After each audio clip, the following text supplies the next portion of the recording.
नमस्कार प्यारे बच्चों, मैं अनीता बैरागी आज आपको कक्षा 10वीं विज्ञान विषय में जो अध्याय 2 है हमारा अम्ल, क्षारक एवं लवण वो समझाऊंगी। तो आइए स्टार्ट करते हैं। सबसे पहले हम देखेंगे कि अम्ल क्या होते हैं। तो अम्ल जो है वो स्वाद में खट्टे होते हैं और ये नीले लिटमस पेपर को लाल कर देते हैं और जब ये जल में विलयन के साथ अभिक्रिया करते हैं तो ये H+ आयन देते हैं। तो जो हमारे अम्ल है ये जो स्वाद देते हैं, स्वाद में होते हैं ये खट्टे, ठीक है, और नीले लिटमस पेपर को लाल कर देते हैं। उसके साथ ही जलीय विलयन में जल के साथ जब ये अभिक्रिया करते हैं तो ये H+ आयन देते हैं या धन आयन देते हैं, ठीक है। उसके बाद इसके उदाहरण है, तो उदाहरण के लिए हम लेंगे HCl, हाइड्रोक्लोरिक अम्ल, H2SO4,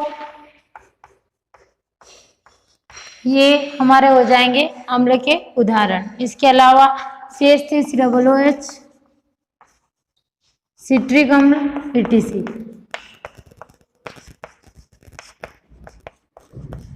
ये सब हमारे अम्ल के उदाहरण।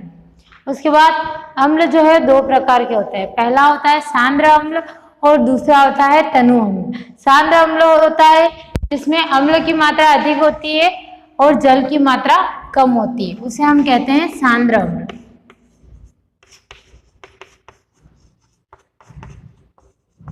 जिसमें अम्ल अधिक मात्रा में और जल कम मात्रा में होता है, इसे कहते हैं हम सांद्र अम्ल।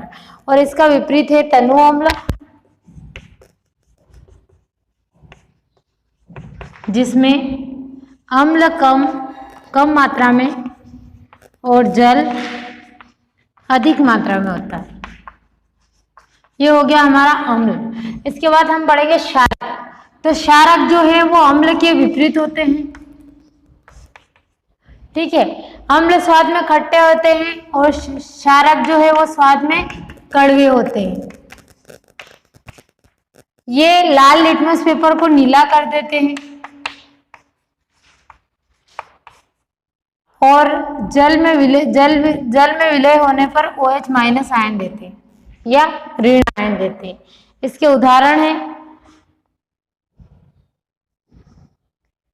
NaOH,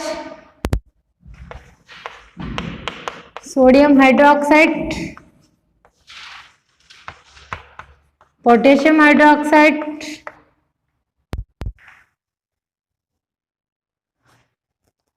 NH4OH।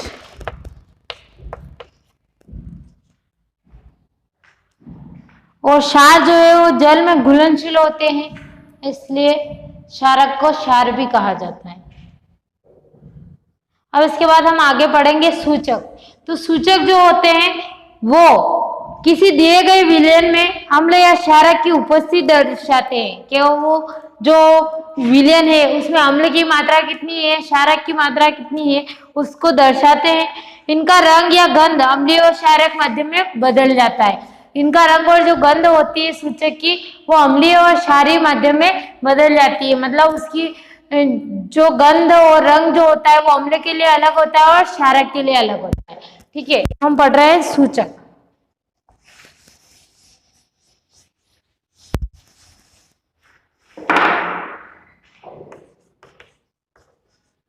सूचक जो है वो विलयन में अम्ल और क्षारक की उपस्थिति को दर्शाते हैं और इनकी जो गंध और रंग है वो अम्ल या क्षारक के अनुसार परिवर्तित हो जाती है। सूचक जो होते हैं तीन प्रकार के होते हैं। पहला होता है प्राकृतिक सूचक। प्राकृतिक सूचक जो प्राकृतिक रूप में पाया जाता है या प्रकृति से प्राप्त होता है। जो प्राकृतिक सूचक होता है वो हमें पौधों से प्राप्त होता है। दूसरा है कृत्रिम सूचक या संश्लेषित सूचक,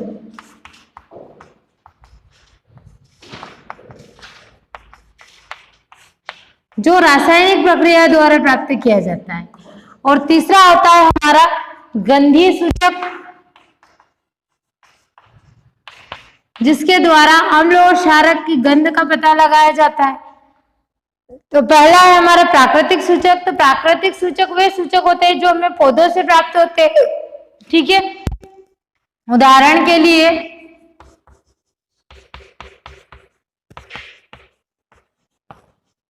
पहला उदाहरण लिया है हमने लिटमस का। तो जैसा हमने अभी अम्ल और क्षार में पढ़ा था, अम्ल में जो है वह नीले लिटमस को लाल कर देता है। ठीक है, तो अम्ल के साथ जब अभिक्रिया करता है तो लिटमस तो लाल में परिवर्तित हो जाता है, और जब क्षार के साथ अभिक्रिया करता है तो नीले में परिवर्तित हो जाता है। दूसरा उदाहरण लेंगे हम हल्दी। तो हल्दी जो है हमारी जब अम्ल के साथ अभिक्रिया करती है तो जो उसका वास्तविक रूप है पीला, उसी में रहती है, लेकिन जब वो क्षार के साथ अभिक्रिया करती है तो लाल में परिवर्तित हो जाती है। उदाहरण के लिए जो हम खाना खाते हैं, जैसे हमने सब्जी में हम हल्दी को ऐड करते हैं, तो जब हम खाना खाते समय अगर वो हमारे कपड़ों पे कहीं गिर जाती है और जब हम उसे डिटर्जेंट से साफ करते हैं तो उसका जो पीला रंग है वो लाल रंग में परिवर्तित हो जाता है, मतलब जो हमारे कपड़ों पे जो दाग होगा वो लाल रंग का होगा।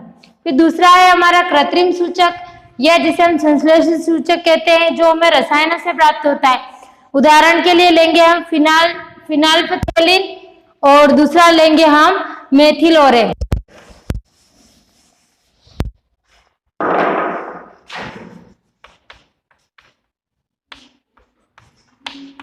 कृत्रिम सूचक में पहला उदाहरण है हमारा फिनाइलफथैलीन,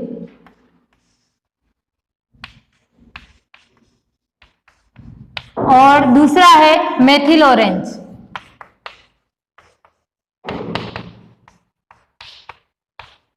तो जो हमारा फिनाइलफथैलीन है जब अम्ल के साथ अभिक्रिया करता है तो सफेद रंग देता है, और जब क्षार के साथ अभिक्रिया करता है तो गुलाबी रंग देता है। उसी प्रकार जो हमारा मेथिल ऑरेंज है जब अम्ल के साथ अभिक्रिया करता है तो लाल रंग देता है, और क्षार के साथ अभिक्रिया करता है तो पीला रंग देता है। ये होते हैं हमारे कृत्रिम सूचक। तीसरे हैं हमारे गंधीय सूचक। जिन पदार्थों की गंध अम्लीय या क्षारक माध्यम में बदल जाए उसे गंधीय सूचक कहते हैं। तो इस सूचक में जो है उसकी गंध जो है वो उसके अम्ल या क्षार के साथ अभिक्रिया के अनुसार निर्भर करती है। ठीक है, तो उदाहरण के लिए लेंगे हम प्याज का रस।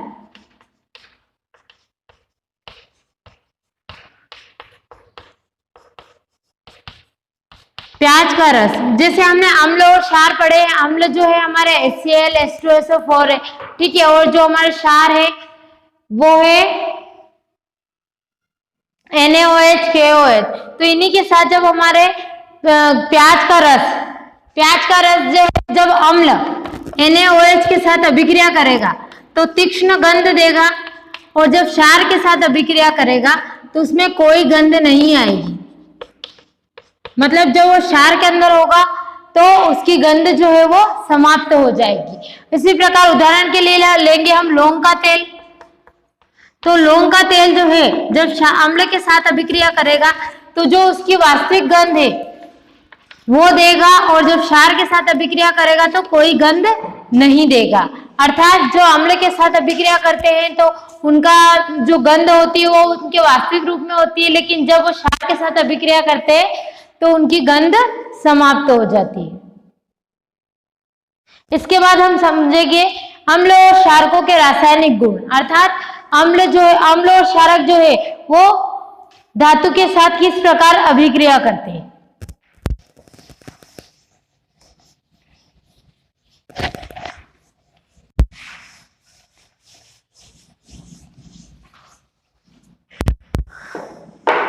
तो धातु की अम्ल और क्षार के साथ अभिक्रिया को समझेंगे। अम्ल के साथ अभिक्रिया और क्षार के साथ अभिक्रिया। तो जब धातु अम्ल के साथ अभिक्रिया करती है तो लवण और हाइड्रोजन गैस बनाती है। उसी प्रकार जब क्षारक धातु के साथ अभिक्रिया करते हैं तो वो भी लवण और हाइड्रोजन बनाते हैं। तो अम्ल जो है जब धातु के साथ अभिक्रिया करेगा तो बनाएगा, अम्ल के साथ धातु अभिक्रिया करेगी तो वो बनाएगा लवण और हाइड्रोजन गैस H2। और जब क्षारक भी धातु के साथ अभिक्रिया करेगा तो बनाएगा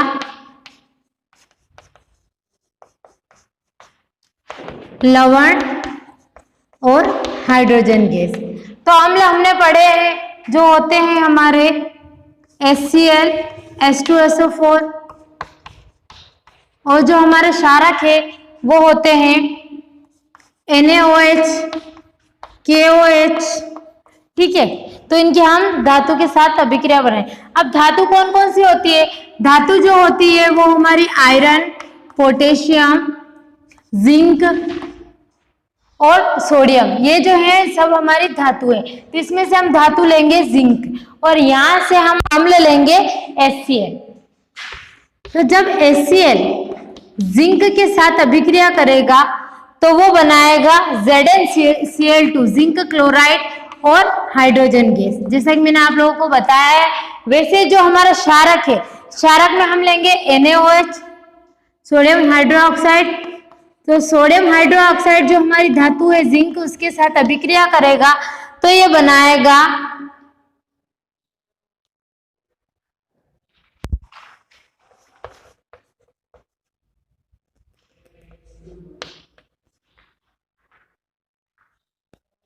सोडियम जिंकेट।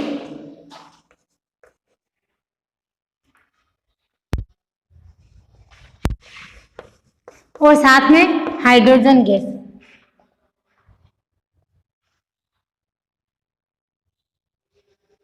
तो ये हमारी धातु के साथ अम्ल और क्षार की अभिक्रिया है। अगले स्टेप में हम समझेंगे अम्ल और क्षारक की परस्पर अभिक्रिया, अर्थात जब अम्ल और क्षारक आपस में अभिक्रिया करते हैं। तो जब अम्ल और क्षारक आपस में अभिक्रिया करते हैं तो वे लवण और जल बनाते हैं। तो जैसे उदाहरण के लिए हमने अम्ल लिया है HCl और क्षारक लिया है NaOH। जब ये आपस में अभिक्रिया करेंगे तो लवण बनाएंगे NaCl और साथ में जल। तो जल हमें पता है H2O, तो ये हमारा H, एक यहाँ से H के 2 अणु और ये O। ठीक है, अब क्या बच रहा है हमारा NaCl। तो ये लवण हो गया NaCl और साथ में क्या बना है इसने H2O। तो जब अम्ल और क्षारक परस्पर अभिक्रिया करते हैं तो वे एक दूसरे के प्रभाव को समाप्त कर लवण तथा जल का निर्माण करते हैं। अर्थात जब अम्ल और क्षारक आपस में अभिक्रिया करते हैं तो एक दूसरे का प्रभाव जो होता है उसे समाप्त कर देते हैं और लवण और जल का निर्माण करते हैं। तो इस अभिक्रिया को उदासीनीकरण अभिक्रिया कहते हैं।